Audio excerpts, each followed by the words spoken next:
2, waktu Anda bertanya 1,5 menit dimulai saat Anda berbicara. Baik Pak, pemerataan pembangunan ini harus bisa juga dilihat dari potensi-potensi daerahnya. 33 kabupaten kota di Sumatera Utara pasti punya potensi yang dimilikinya masing-masing.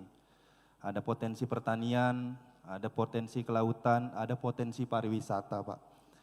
Pemerintah pusat sudah mencanangkan bagaimana memproduksi bahan bakar B35 dan akan mencanangkan menjadi B100 Pak. Menurut Bapak, dari 33 kabupaten kota, Bapak sudah 5 tahun menjelajahi 33 kabupaten kota ini, di kabupaten mana atau di kota mana cocoknya program mendukung B100 ini dilakukan di Provinsi Sumatera Utara, di kabupaten atau kota mana, dan bagaimana strateginya Pak? Terima kasih. Masih ada waktu cukup? Cukup. Baik, langsung saja silakan calon gubernur nomor urut 2 untuk menjawab. Waktu Anda menjawab 2 menit dimulai pada saat Anda berbicara. Pembangunan B100 apa kaitannya dengan ini? Pemerataan pembangunan yang berkeadilan. Kalau ada singkatan, itu dipanjangkan, dijelaskan. Nanti menjadikan jawaban yang salah. Silakan operator. Baik, silakan. Boleh ditanggapi? Silakan dijelaskan Bapak, tanpa kami mengurangi waktu. Di sini tadi Pak disampaikan pemerataan keadilan. Salah satunya pemerataan keadilan pembangunan adalah dari potensi di daerah. Tadi saya sampaikan potensi di daerah itu, potensi di daerah itu ada pertanian, ada perikanan, ada industri. Yang saya tanya tadi. Baik. B35 biar jadi B100, bagaimana Pak itu? Baik, boleh dijelaskan Bapak? sedikit B35 dan B100 tadi? Silakan kepada calon gubernur nomor urut 1. D35 apa Pak Bobi? Sudah aman? Sudah, silakan.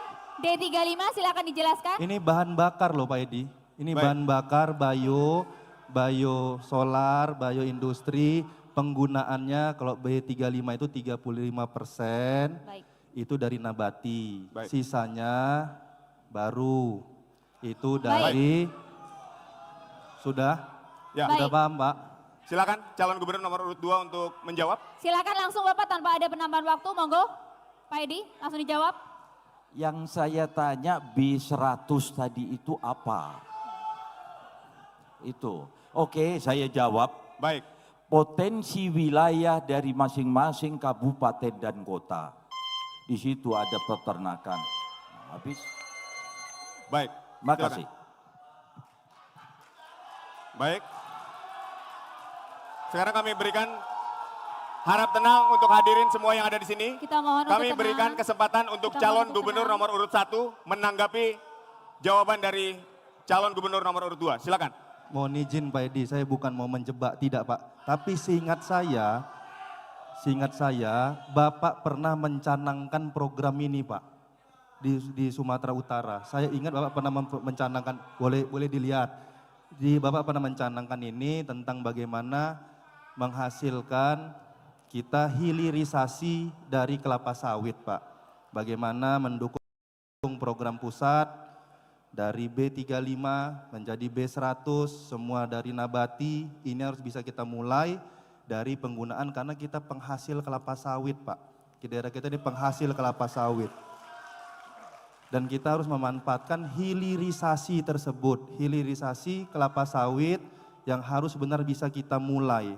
Kita mulai di Sumatera Utara bukan hanya jual TBS, bukan hanya jual CPO, tapi harus banyak turunan-turunan dari kelapa sawit yang harus bisa dihasilkan. Ada industri baru, ada buka usaha, industri turunan dari kelapa sawit harus dimulai di Provinsi Sumatera Utara. Kalau tadi kaitannya untuk mengembangkan potensi daerah, daerahnya pasti akan naik Pak. Potensi daerahnya, sumber daya manusianya juga akan belajar bagaimana hilirisasi dari kelapa sawit. Bukan hanya menanamnya, memanennya, tapi juga bisa nanti membuat produk-produk turunannya. Mungkin itu Pak. Terima kasih. Masih ada waktu? Sudah cukup? Baik, terima kasih. Kita lanjutkan, kita berikan kesempatan kepada calon gubernur nomor urut 2 untuk dapat menanggapi kembali. Waktu Anda 1,5 menit dimulai pada saat Anda berbicara. Terima kasih. Saya takutnya apa yang ditanya tidak mengerti. Karena itu masih banyak dikelola tentang sawit, itu dikelola dari pusat. Hilirisasi ini yang kita bikin dan masih kita rencanakan, termasuk yang namanya minyak merah. Yang sampai sekarang belum terrealisasi, belum terlaksana. Sekarang kita masih mengoptimalkan di mana di daerah peternakan, di mana di daerah perkebunan, di mana di daerah perikanan, di mana di daerah pertanian, itu semua setiap saat saya sampaikan, baik itu kepada bupati dan wali kota. Khusus sawit, benar, saya masih sangat kurang untuk itu. Karena banyak ditangani oleh pusat. Perpajakannya diambil dari pusat, sampai ratusan triliun dibawa ke pusat. Ini yang saya mengambil yang belum dikerjakan oleh pusat. Saya memprogramkan, tetapi saya belum mengoptimalkan di bidang itu. Mudah-mudahan 5 tahun yang akan datang akan saya kelola dengan baik. Terima kasih.